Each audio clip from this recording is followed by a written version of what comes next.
प्रणाम करै छी सब कोई के। हम एक बेटी लगन गबै छी तो सुनू सबके। सजल मंडप पर बैसल है मंत्री सी करै छथि कन्या के दान गे माई। करै छथि कन्या के दान गे माई। बेरी बेरी निरखथि उमा के मधुर मुख चित नहीं बिसरए चान गे माई। चित नहीं बिसरए चान गे माई।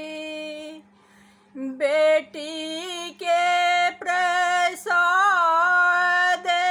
जड़क पान छूटल जुड़ल जड़ए तन रैन गे माई।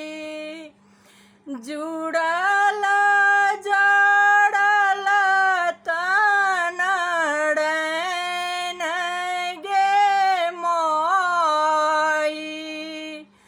बेटी बनल तीनू जग के आराधनी हम भेल रहब झमान गे माई।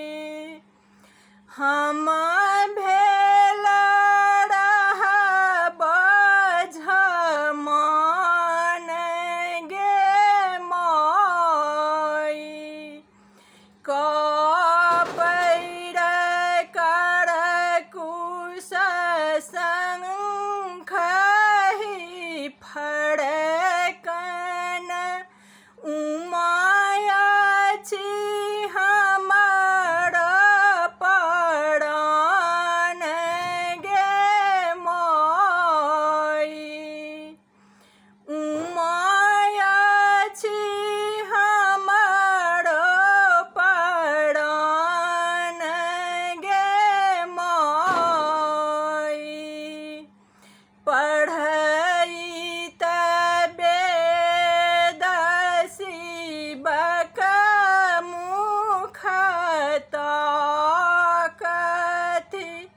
आई बेटी भेल वीरान गे माई।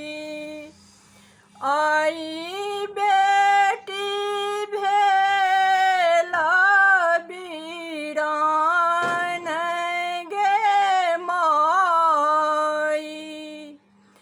योगी सदा शिव बसथि हिमकपुर मांग दृढ़ वरदान गे माई।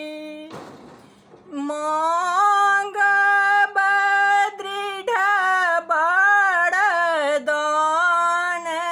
गे माई। सज